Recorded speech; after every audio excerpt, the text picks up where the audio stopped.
When updating an automotive icon, it's easy to mess up. The new vehicle cannot be the same, but heaven help you if you make it too different. With the newest JL generation Wrangler, has Jeep somehow managed to elevate the king without angering the villagers? Short answer, yes. But the long answer is pretty interesting.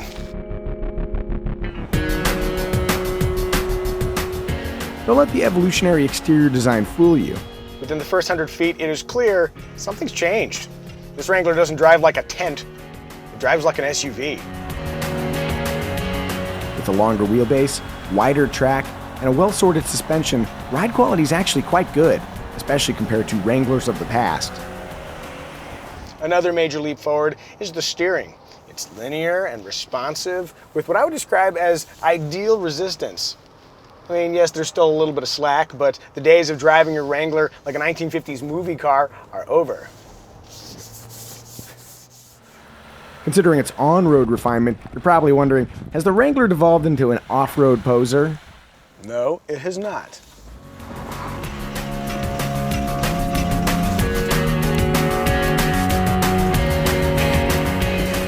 All the critical angles, approach, departure, ground clearance, have improved versus the JK Wrangler.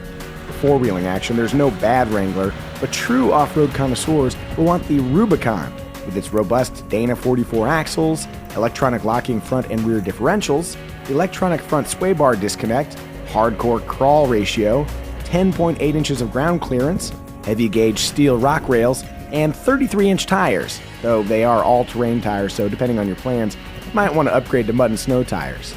The Rubicon also looks cooler, with higher fenders, a vented hood, and red hooks, because you can't conquer Mother Nature without red hooks. With good judgment, and maybe some help, the Wrangler Rubicon can scale serious terrain.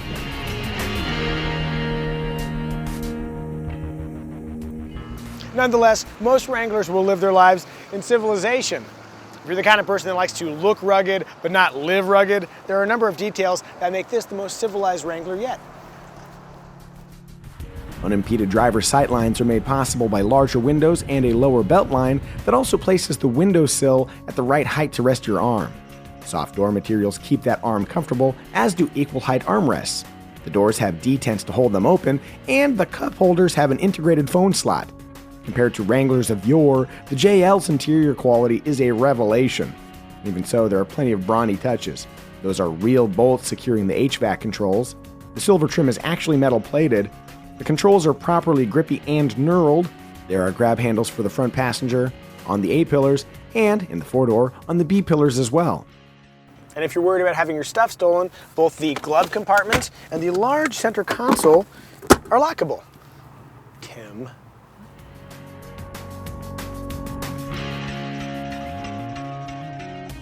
Where passenger accommodations are concerned, the Wrangler's cabin provides excellent headspace up front. Helping the driver dial in their preferred driving position is a steering wheel that tilts and telescopes, along with two-way driver's seat lumbar support. Oh boy! In back, you'll enjoy decent spaciousness, standard rear vents, and seatbacks that are more reclined than the old Wrangler, but that do not recline. Go two-door, and you'll lose one back seat and about 2.5 inches of legroom. Out back is plenty of cargo space, and the rear seats fold with no fuss for larger loads. Okay, let's talk tops. There's a hardtop with removable roof panels, a hardtop with a full-length power retractable cloth roof that opens up to 60 miles per hour, and of course, the standard classic soft top. With either of the hardtops installed, unstrained conversation is no problem. The soft top is a little bit louder, but not offensively so.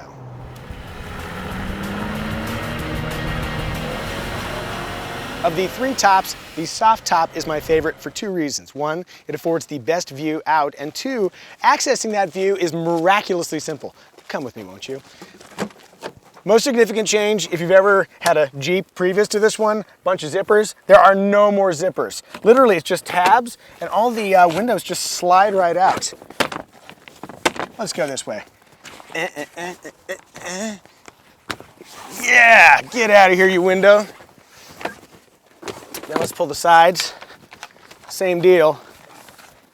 Got these little spots right here. Just pull them up. Ugh. I'm making this look harder than it is. This will get easier. This is like the first time I've actually taken it off. You know what?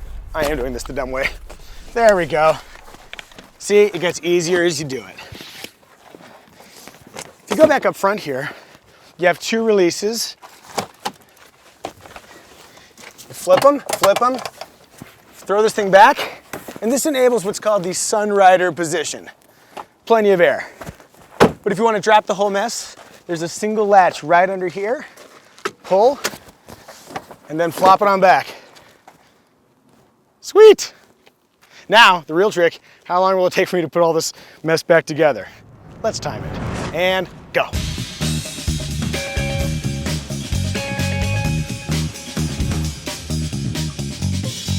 Time! Not bad for an amateur. Yeah, it's all there.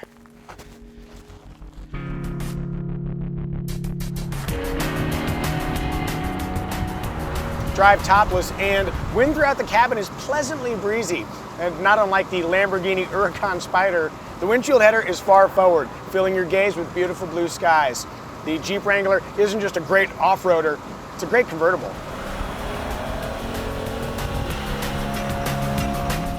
For maximum effect, remove a few bolts and you can ditch the doors.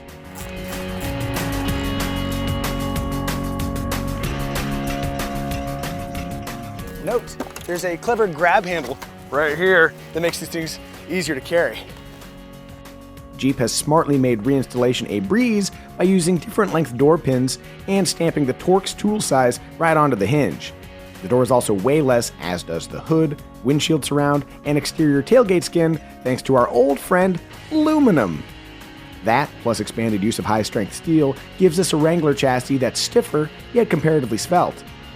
Blending lightweight materials, improved aerodynamics, no really, and new engines, the Wrangler is decently efficient. I'd love to tell you all about the efficiency of the 2-liter turbocharged 4-cylinder, but those details weren't released before making this video. Head over to kbb.com if you're curious. What I can tell you is that the 4-cylinder is fantastic. Nothing about its operation says small displacement turbo. It even pulls well at super low revs, which is really helpful if you're crawling over boulders. As a bonus, the turbocharger allows the 4-cylinder to produce the same power at altitude as it does at sea level. Teamed exclusively with a smooth and responsive 8-speed automatic transmission, the 4-cylinder is also equipped with e-torque, a system that saves fuel with the engine start-stop and regenerative braking abilities of a mild hybrid.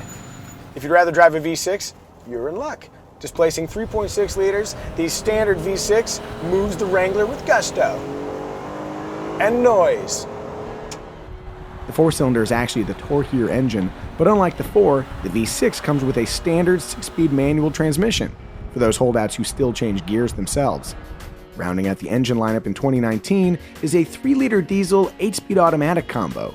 Lastly, if you plan to tow, the 4-door Wrangler can manage up to 3,500 pounds. Slightly more than $28,000, including destination, will buy you a base 2-door Wrangler Sport with crank windows, manual locks, 4-wheel drive with a 2-speed transfer case, 4 airbags, push-button start, a washable interior with removable carpet and drain plugs, a backup camera, 8-speaker audio, and this neat information plaque on the swing gate, but not air conditioning. Budget an extra $3,500 if you'd like 4 doors. Exploring the option sheet and higher trims unlocks passive entry, leather or premium cloth seats, heated front seats, extra USB ports, rear parking sensors, LED head, fog and tail lights, blind spot monitoring, rear cross-traffic alerts, a limited slip differential, integrated auxiliary switches, and select-track full-time 4-wheel drive for the Sahara trim. A 5-inch touchscreen comes standard, but the optional 4th-generation Uconnect infotainment system is a worthwhile upgrade, offering an appealing interface, pinch gesture controls, large 7 or 8.4-inch screens, and smartphone integration via Apple CarPlay and Android Auto. One more cool element is the windshield. Remove 4 bolts and the windshield wipers, and it flips right down. There is no better way to commune with nature than getting some of it in your teeth.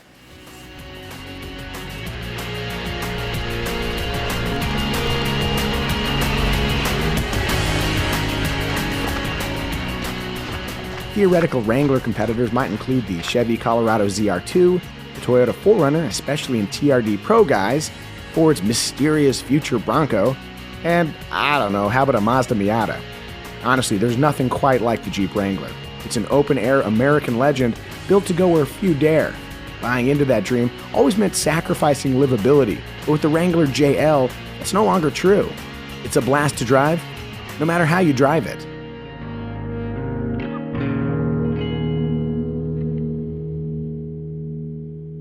Remaking an icon is tricky business, but Jeep absolutely nailed it. The latest Wrangler is universally better, and yet, against the odds, its rugged spirit endures.